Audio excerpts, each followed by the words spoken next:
Hello everyone, in this video I'll be taking you through a fingerprint stone shield build for an Elden Ring. This helps you take down a lot of bosses, and especially in the DLC, this is an extremely powerful build, so we're going to want to have the fingerprint shield here. I'll be taking you through the full leveling guide, so starting from level 1 here and going all the way up to the max level. So we got, I would say the first thing to do with any character is get your vigor up to at least 30. This is going to be the way to survive throughout this game. Now next, we do need a minimum requirement of stats, so I would say to get the dexterity up to 20 first. This is going to allow us to equip 2 weapons that are extremely useful in this. And then we need to get our strength up to 48 to be able to equip the fingerprint shield, so that is the next step with this, so making sure that we can get our 48 strength. And we also want to make sure we have enough endurance and mind to be able to survive, so getting our endurance up to 30 is priority, and then like a little bit of mind is nice too, so this will take us up to like level 100. We'll just start with that there.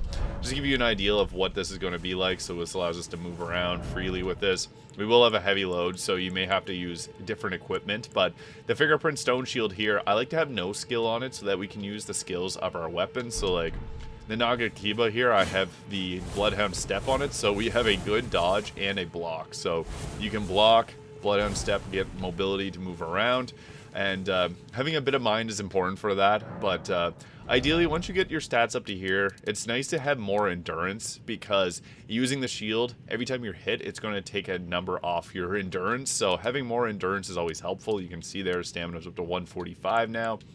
And increasing our strength is always a good idea. We can go with some faith and arcane too. If you want to use a seal, I would recommend having like 15 faith and 15 arcane. So these can be 2 stats too if you want to increase. You can go a little bit higher with your faith to get access to some more spells, but roughly around 16 faith, 15 arcane.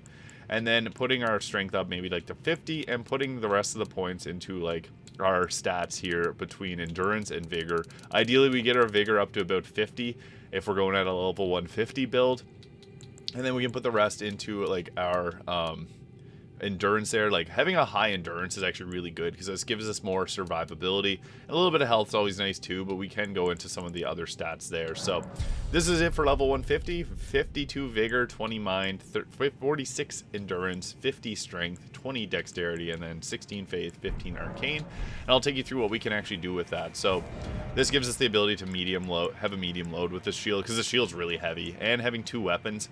I really like to have the cross naginata. Now I'm using it as a heavy, but if you want an elemental damage type, cold damage goes really well here, because this has bleed build up, but it also can have frostbite build up, so you can get 2 things stacked at once.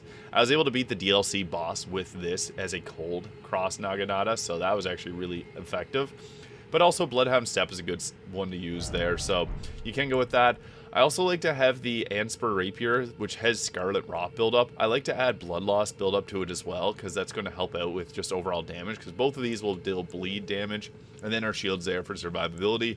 Use the Dragon Communion Seal. This is going to give us a nice boost to Dragon Communions, but it also has the lowest stats. We need 10 Faith and 15 Arcane, or 10 Faith, 10 Arcane to use it. So typically what I would like to have is, if you're in the DLC, you can go with like a really nice Frost Ash of War on the cross naginata there, so we can use the Divine Beast Frost Stomp, which is a pretty useful one to have on it, because the cold damage is, you can see there, 105 buildup of frost buildup, and then with this having the bleed on there. And as for our spells, I think that the best ones to have are having the Rotten Breath. If you want to go up to 23 faith, you can get X-Psych's Decay, but Rotten Breath can be used from horseback, which is kind of nice. Blood Flame Blade is an incredible skill to have if you're going with like a heavy naginata. You can equip Blood Flame Blade, and I'll show you that. And then Flame Grant Me Strength, really nice to have this as well. So I'll show you, I guess, 2 of the different ways that we can go about building this, but typically you want to run into battle with your shield up, and then you can just do shield pokes from behind your shield there. And you can see we got the Frostbite proc on 3 attacks, which is really nice, because that's almost their full health bar. But if we switch this out and put on Flame Grant Me Strength, then we get a bit more damage to work with, so we can even do a bit more damage there. And what's nice about the shield is it protects us from a lot of damage.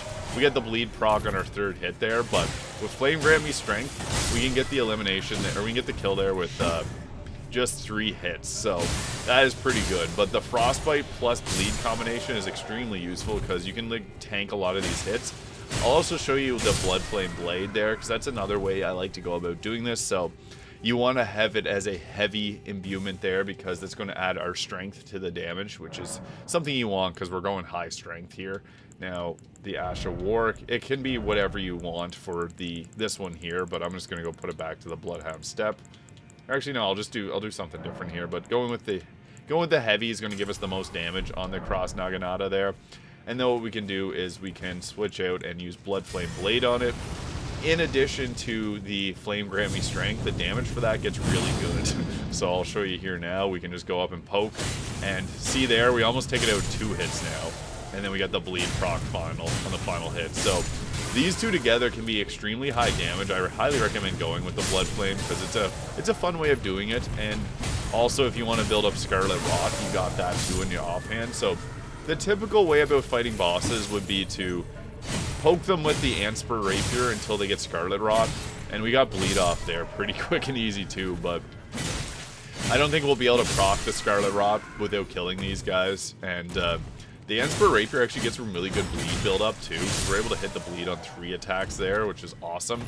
But the typical way about doing this is to just block with the shield, let them attack you, and well, they're knocking themselves off the cliff there.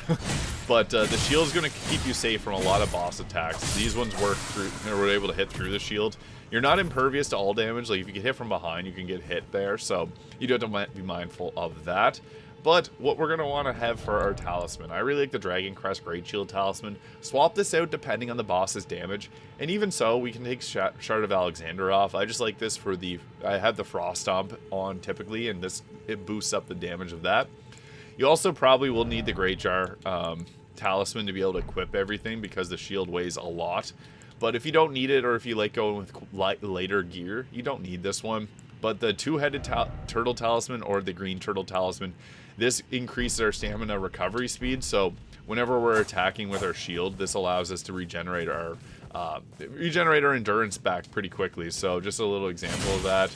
Whenever I guess I'll get him to attack there. You can see it brings down our endurance.